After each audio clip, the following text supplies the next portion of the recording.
It was a lesson I'll never forget. This is a story about me learning about the stages in my life from a project I can only say it was a mind blower as far as the time it took to raise 1,000 tomato plants every year. This one is a jet stalk. There's a lot of varieties out there. They usually have a lot of expectations to them, you know, better girl, bigger boy. All of them want to be producing red tomatoes by the 4th of July in this area. Well, my story began with me purchasing, my wife and I purchasing a 3-acre truck farm in Shawnee, Kansas. Purchased this from a man named A.J. Cashier, Belgian truck farmer, had been doing it for 50 years. And I think I needed a real estate agent to negotiate this because I felt like one of the contingencies was that I continue to raise tomatoes. He said, I got all these customers, what are they going to do if you don't raise tomatoes? So I said, okay. Went up to him, I said, okay, now, where do I start?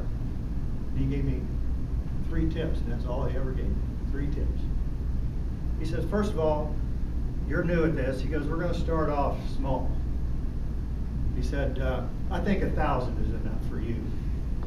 1,000. Okay. So after digging all those holes and planting 1,000, I said, okay, I'm looking for what kind of message I can get out of this whole thing, because I figured out very quickly that at 10 pounds per plant at $1 a pound is not going to produce a lot of money. And then you have things like loss, wind, bugs, everything we're battling. And so I go, what is the meaning? Why is this guy so excited about it? So I went to him and I said, give me what's another tip here? What's this all about?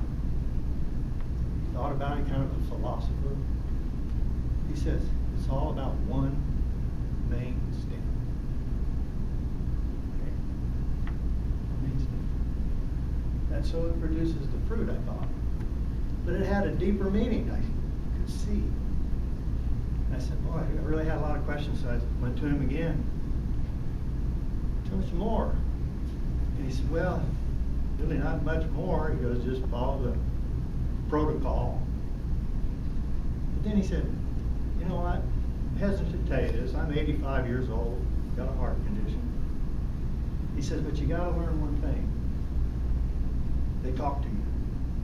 And he goes, it really helps if you've had a few beers. So it became a process of listening. And so I've sold that place. I did this for 10 years, raised these 1,000 tomato plants, satisfied the customers, sold the place. And 10 years later now, I'm thinking about what I learned. And what it amounts to is tomatoes, like us, go through stages in our lives. And it was just a clear analogy of what a life stream can look like. After putting them in the ground, it was so exciting to look out there, and they just looked happy. And I think, what would be a description of that? And for some reason, and I don't know why, but I kept thinking back when I was in college, I had to call the Tridell house several times. And when they'd answer the phone, they'd say, this is Delta, Delta, Delta. How may I help you, help you, help you? Just excited.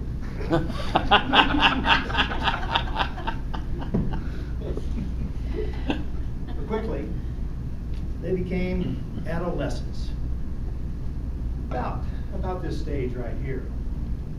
And it became then an issue of one main step, control. And if you look at them, they have these little things that grow off right in the split in the limb there. And your job as a gardener is to pull them off. Every once in a while they get huge, like this. They get out of control. After all, it is a vine. But as an adolescent, we used to call those wild hairs. And what's life without a wild hair? You can have no stories to tell. And so I had a lot of those.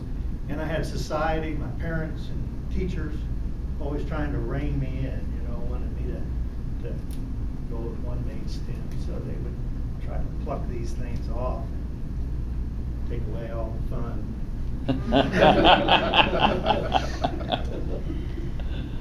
So it is about control.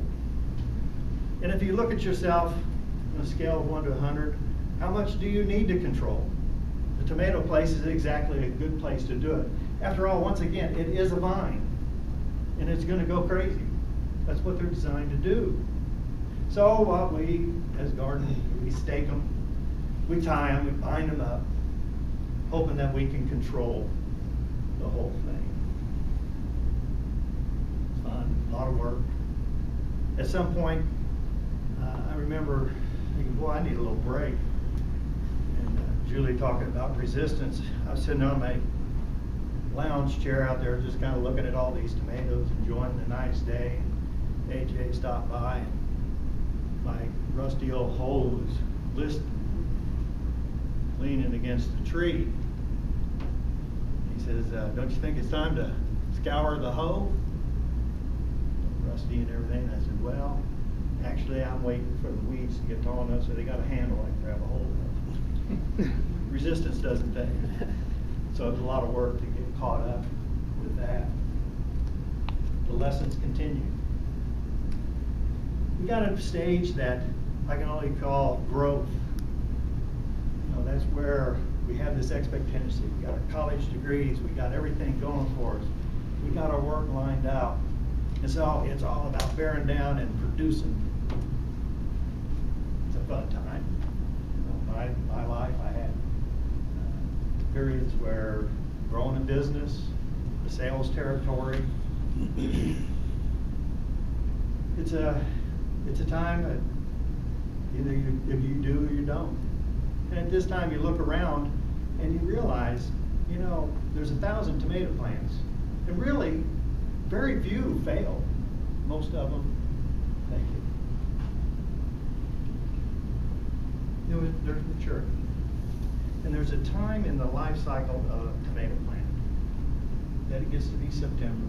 Kids are back at school, summer's over. Not much demand for the tomatoes. And so you cut the string, you let them lie down, and forget about it. This happened, and I'm kind of a procrastinator, and I went out, was going to pull them up, run them through the grinder. I just left them, and I saw something red laying down in the undergrowth. I said, boy, that looks interesting. I didn't think they could still ripen this. I took it in, and it was an absolutely best tasting tomato. The old September tomato showed up. And I'd like to call that one my Betty White. Betty White is my hero. Because, she just was trying to be a Betty. I remember an interview, she told Johnny Carson or someone, after she'd lost her husband up in age, and he said, what are you going to do now? And she says, I'm going to just be Betty. I'm going, look at this tomato plant. I'm just going to be a vine. And we look at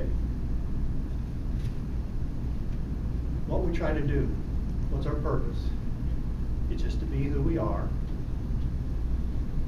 And if our job is to be a vine, or Betty, or Mark, our job is just to be that. And if we happen to cause somebody some enjoyment, or to produce some fruit that they like, our life has purpose. I hope it's a lesson